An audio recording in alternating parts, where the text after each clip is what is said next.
최근 미국 월가에서 이런 말들이 퍼지더군요. 연준이 금리를 인하하면 모기지 금리가 내려갈 것이다. 그런데 실제로 연준은 금리를 인하했음에도 불구하고 모기지 금리는 여전히 비쌉니다. 자동차 대출과 신용카드 금리도 마찬가지입니다. 왜 이런 상황이 벌어지는 걸까요? 사실 미국 금융 전문가들이 말해주지 않는 한 가지가 있습니다. 연방준비제도가 금리를 인하할 때 그들이 인하하는 것은 이길물 금리, 즉 은행들이 하루짜리 대출을 서로에게 해줄 때 적용하는 금리인 것이죠. 그렇다면 개인들의 모기지 대출은요? 자동차 대출은요? 신용카드는요? 지금 우리가 데이터로 보고 있는 것처럼 이런 금리들은 그 이길물 금리에 전혀 반응하지 않을 수도 있고 반응하더라도 제한적일 수 있습니다. 그렇다면 왜 이런 일이 벌어지는 걸까요? 무엇이 이런 괴리를 만들어내는 걸까요? 그리고 이에 대해 우리는 무엇을 할 수 있을까요? 이 모든 의문들에 대해서 명쾌하게 정리해 드릴 테니 지금부터 집중해서 따라와 보시기 바랍니다.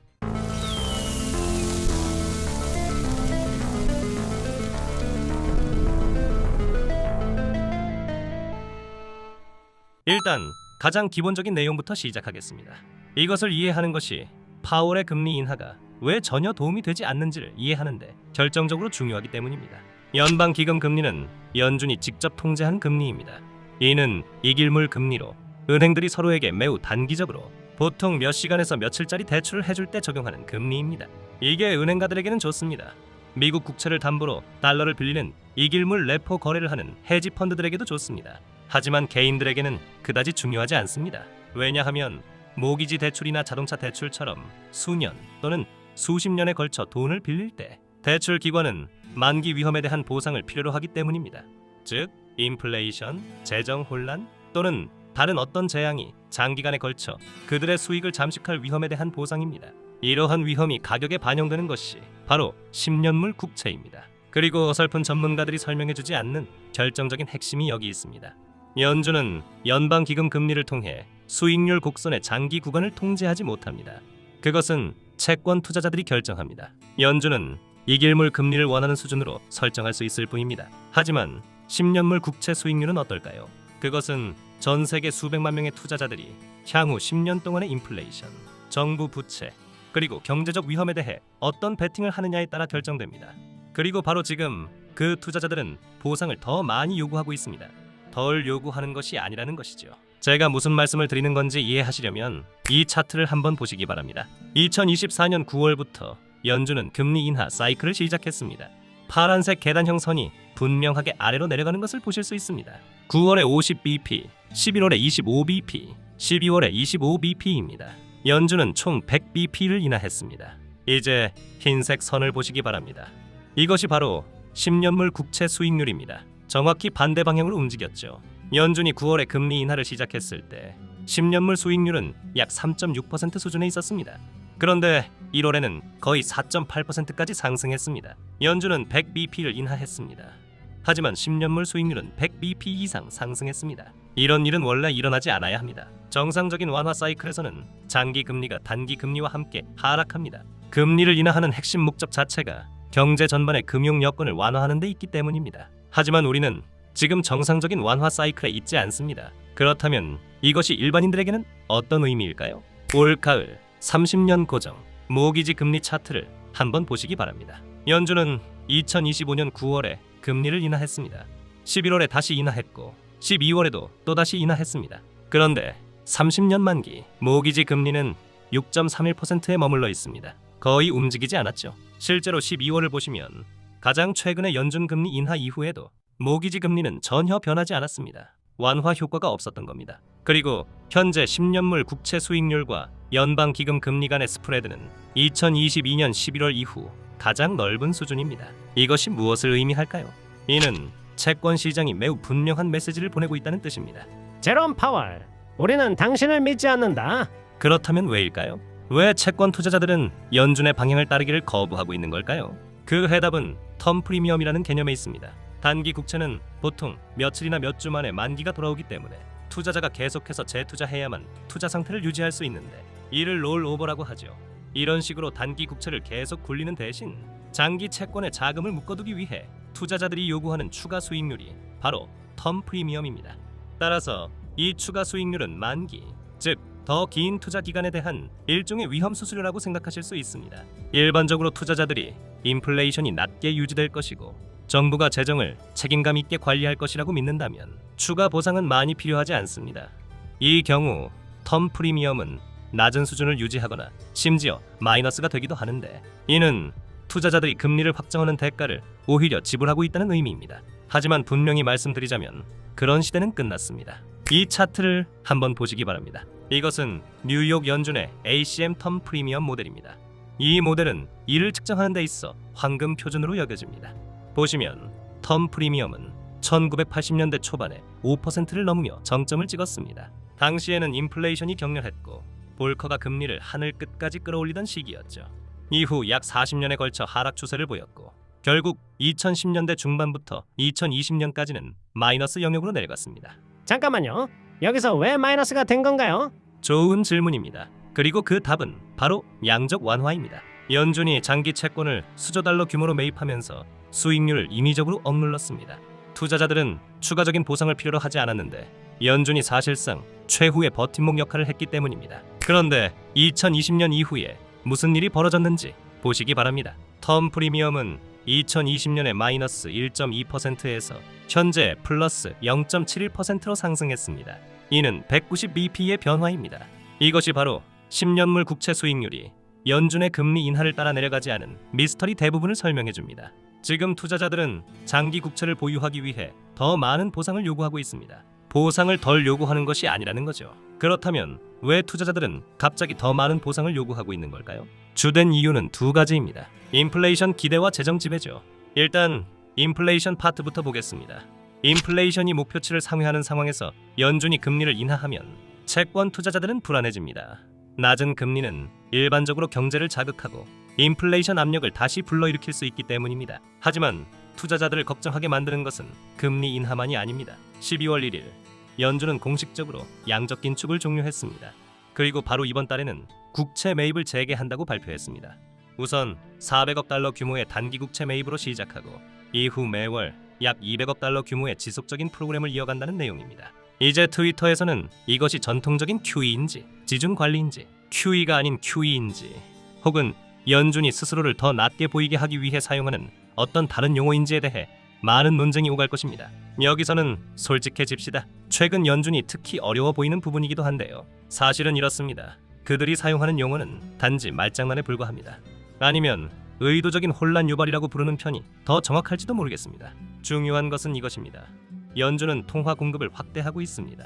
그게 전부입니다. 연준이 채권을 매입할 때는 이를 위해 새로운 달러를 무에서 창조합니다. 실제로 그렇게 작동합니다. 이를 QE라고 부르든 지준 관리라고 부르든 유동성 지원이라고 부르든 그 메커니즘은 변하지 않습니다. 같은 재화와 자산을 쫓는 달러가 더 많아지면 결과는 인플레이션입니다. 채권 투자자들은 이를 보고 이렇게 판단합니다. 잠깐만. 금리를 인하하면서 동시에 돈을 찍어내고 있다고? 인플레이션은 끝난 게 아니라 오히려 부추겨지고 있는 거네? 자, 이제 재정 지배 파트를 들여다보죠. 솔직히 말해 이것이 더 큰 문제입니다. 재정 지배란 정부 부채 규모가 너무 커져서 통화 정책이 재정 정책에 종속되는 상황을 말합니다.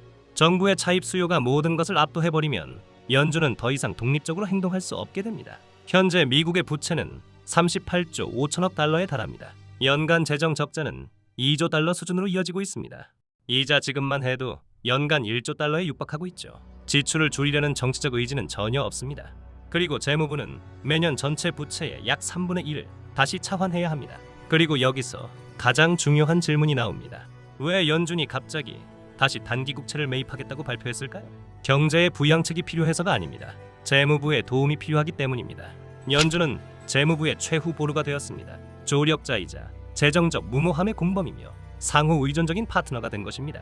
이것이 바로 재정 지배가 작동하는 모습입니다. 연준이 인플레이션 억제라는 자신의 책무를 정부의 차입 필요에 종속시키는 것이죠. 그런데 이게 비난의 화살을 재무부로 돌릴 일은 아닙니다. 재무부는 단지 통제 불능 상태인 정부 예산을 관리하라는 임무를 맡고 있을 뿐이기 때문입니다. 진짜 악당은 이 모든 돈을 쓰는 기관인 의회죠. 어쨌든 채권 투자자들은 이 상황을 보고 이렇게 생각합니다. 연준은 더 이상 독립적이지 않다. 정부의 재정 적자를 돕기 위해 돈을 찍어내고 있을 뿐이다. 그렇다면 다가올 인플레이션에 대한 보상으로 더 높은 수익률을 요구하겠다. 수십 년 동안 연준의 QE와 수익률 억제 속에서 잠들어 있던 채권 자경단이 이제는 더 이상 잠들어 있지 않습니다. 그리고 그들을 깨운 장본인은 바로 연준입니다. 그렇다면 왜 하필 재무부는 연준의 도움이 필요한 걸까요? 이 차트를 한번 보시기 바랍니다. 2026년 막대가 보이시나요? 2025년에 만기가 도래한 부채까지 포함하면 미국 재무부는 2026년 한 해에만 10조 달러가 넘는 부채 만기를 맞이하게 됩니다. 이는 시장성 국채 전체의 약 3분의 1에 해당하죠. 단 한 해만의 말입니다. 여기서 문제가 발생합니다. 지난 수년간 재무부는 매우 위험한 게임을 해왔습니다. 코로나 시기에 금리가 거의 제로 수준이었을 때 현명한 선택은 부채의 만기를 늘리는 것, 즉 장기 국채를 대거 발행해 수십 년 동안 낮은 금리를 고정하는 것이었습니다. 제닛 옐런은 그렇게 했을까요? 아니었습니다. 대신 단기 국채, T빌에 크게 의존했습니다. 왜 그랬을까요? 단기 국채는 팔기 쉽기 때문입니다. 머니마켓 펀드들이 적극적으로 사들입니다. 항상 수요가 있습니다. 그리고 단기적으로는 이자 비용이 더 낮아 보이게 만들 수 있었습니다. 이건 훌륭한 금융공학이었을까요? 아니면 세계 최고 수준의 문제 미루기였을까요? 그것도 아니라면 완전한 무능이었을까요? 문제는 단기 국채의 만기가 매우 빠르다는 점입니다. 몇 주에서 몇 달에 불과합니다. 이는 재무부가 끊임없이 차환을 해야 한다는 뜻입니다. 그리고 지금처럼 금리가 더 높아진 상황에서는 그 차환 비용이 훨씬 더 커집니다. 이는 10조 달러 규모의 변동금리 모기지를 가진 것과 같습니다. 금리가 낮을 때는 괜찮지만 금리가 오르면 재앙이 됩니다. 재무부 부채의 가중 평균 이자율은 5년 전 2.3%에서 현재 3.3%를 넘는 수준으로 상승했습니다. 순이자 비용은 이제 연간 1조 달러에 달합니다. 국방비보다도 많은 금액입니다. 그래서 이제 재무부는 선택의 기로에 서 있습니다. 선택지 1. 단기 부채를 계속 굴리면서 금리가 내려가기를 기도한다. 선택지 2. 더 많은 장기 국채를 발행해 부채의 만기를 늘리고 차환 위험을 줄인다. 하지만 선택지 2에는 함정이 있습니다. 장기 국채를 더 많이 발행하면 시장에 공급이 넘쳐나게 되거든요. 그런데 같은 수요에 더 많은 공급이 있으면 가격 하락으로 이어지고 이는 다시 수익률 상승으로 귀결됩니다. 지금 재무부는 궁지에 몰려 있는 것이죠. 이쯤에서 이런 질문을 하실 수도 있습니다. 일본이 오랫동안 해온 것처럼 연준이 수익률 곡선 통제, 즉 일드 커브 컨트롤을 하면 어떨까요? 장기 금리를 강제로 낮출 수 있지 않나요? 좋은 질문입니다. 그리고 답은 이렇습니다. 물론 기술적으로는 가능합니다. 일드 커브 컨트롤 하에서 연준은 10년물 수익률을 예를 들어 2% 같은 특정 목표 수준으로 제한하겠다고 약속합니다. 수익률이 그 목표를 넘어서면 연준이 개입해 채권을 매입함으로써 다시 끌어내립니다. 하지만 여기서 실제로 무슨 일이 벌어지는지 생각해 보셔야 합니다. 연준이 스스로 채권 트레이더가 되어 시장을 적극적으로 조작하고 금리를 인위적으로 억누르는 것입니다. 그렇다면 그 많은 채권을 어떻게 사들이게 될까요? 더 많은 돈을 찍어내는 거죠. 그렇습니다. 일드 커브 컨트롤은 장기 금리를 낮출 수는 있습니다. 하지만 그 대가는 통화 공급을 대규모로 확대하는 것입니다. 그렇다면 통화 공급을 대규모로 확대하면 무슨 일이 벌어질까요? 더 많은 인플레이션입니다. 그리고 이게 바로 함정이죠. 연준은 다음 두 가지 중 하나를 선택할 수밖에 없습니다. 채권 투자자들이 금리를 결정하도록 두고 수익률이 상승하는 것을 지켜보거나 YCC를 통해 금리를 억누르고 더 큰 인플레이션을 만들어내거나 말입니다. 공짜 점심은 없습니다. 어느 쪽이든 달러 구매력은 훼손됩니다. 첫 번째 시나리오에서는 더 높은 이자율을 지불하게 됩니다. 두 번째 시나리오에서는 인플레이션이라는 조용한 세금이 저축을 갉아먹는 방식으로 비용을 치르게 됩니다. 일본은 수년 동안 YCC를 시행해왔는데 그 결과는 무엇이었을까요? 엔화는 2012년 이후 달러 대비 가치가 50% 이상 하락한 통화입니다. 작년에는 엔화가 40년 만에 최저치를 기록했죠. YCC는 해결책이 아닙니다. 그저 어떤 방식으로 짓눌릴지를 선택하는 것에 불과합니다. 채권 시장은 이 모든 것을 보고 있습니다.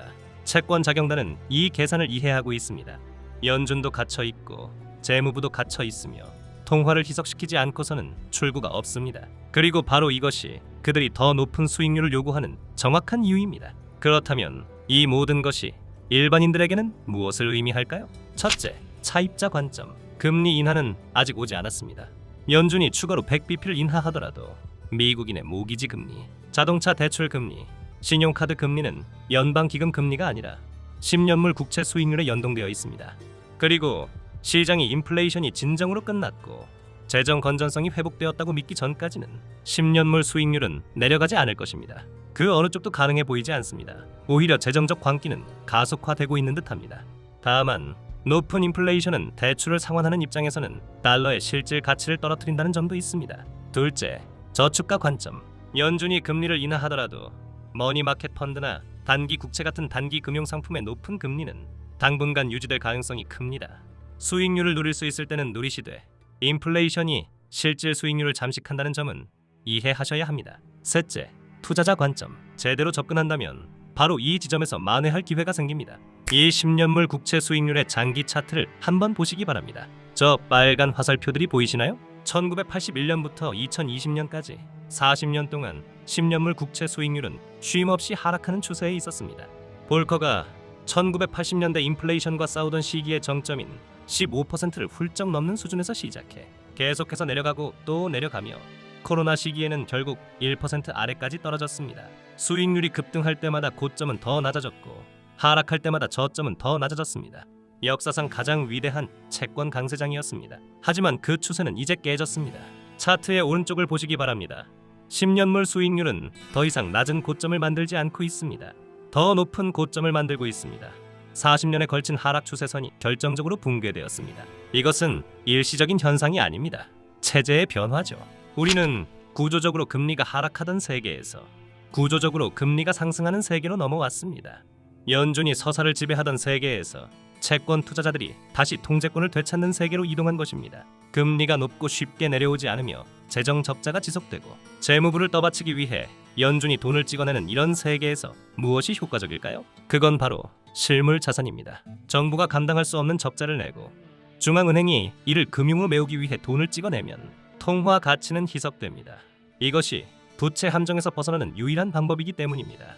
그들은 디폴트를 선택하지 않을 것입니다. 인플레이션을 선택할 것입니다. 미국에는 세 가지 선택지가 있습니다. 첫째, 디폴트. 이건 일어나지 않을 것입니다. 둘째, 긴축. 이건 정치적으로 불가능합니다. 셋째, 통화 가치 평가 절하. 이게 유일한 선택지입니다.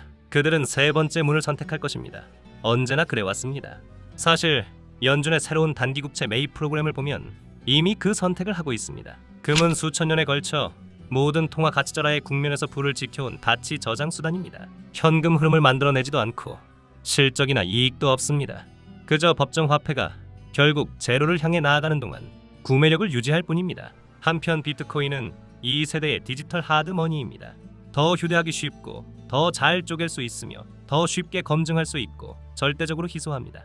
그 통화 정책은 어떤 정부도 어떤 중앙은행도 어떤 비상사태도 바꿀 수 없습니다. 총 발행량은 오직 2,100만 개뿐입니다. 아직 채택 단계에 있어 변동성은 크지만 장기적인 가치 저장 수단입니다. 부동산은 어떨까요? 땅은 더 이상 만들어지지 않으며 다수에 의해 선호되는 지역은 언제나 수요를 만들어냅니다. 결론적으로 연준이 금리를 인하하는데도 10년물 수익률이 상승하는 것은 오류가 아닙니다. 이것은 의도된 결과입니다. 시장은 연준이 인정하고 싶어하는 것보다 더 많은 인플레이션, 더 많은 부채, 더 많은 돈 찍어내기가 미래에 있다는 메시지를 보내고 있습니다. 그래서 저는 개인적으로 포트폴리오의 상당 부분을 실물 자산에 투자하고 있습니다. 금과 비트코인이죠. 그 중에서도 상당량이 비트코인입니다. 비트코인 약세장 때에 현물을 모으고 지금처럼 고점을 찍고 조정을 주는 시기에는 선물 트레이딩으로 수익을 극대화합니다. 빅보스 TV 멤버십을 통해 엘리트 트레이더 부트캠프에 참여하고 계신 분들은 제가 선물 트레이딩으로 어떻게 수익 내는지를 직접 보셨을 겁니다. 차치하고 제가 비트코인 현물을 모아가는 이유는 제가 개인적으로 연준을 신뢰하지 않기 때문입니다. 재무부도 신뢰하지 않습니다. 그리고 소위 지도자들이라는 사람들을 둘러싼 지금의 인센티브 구조도 신뢰하지 않습니다. 저는 수학을 신뢰합니다. 그리고 희소성을 신뢰합니다. 여러분도 그러셔야 합니다. 부디 여러분께서 시간이 한참 지나고 나서야 제 말이 맞았다고 후회하는 상황에 처하지 않으셨으면 합니다. 영상이 도움되었다면 좋아요 부탁드립니다. 구독과 알림 설정으로 다음 영상도 놓치지 마시고 경제, 투자, 트레이딩 관련 질문은 댓글로 남겨주시기 바랍니다. 감사합니다.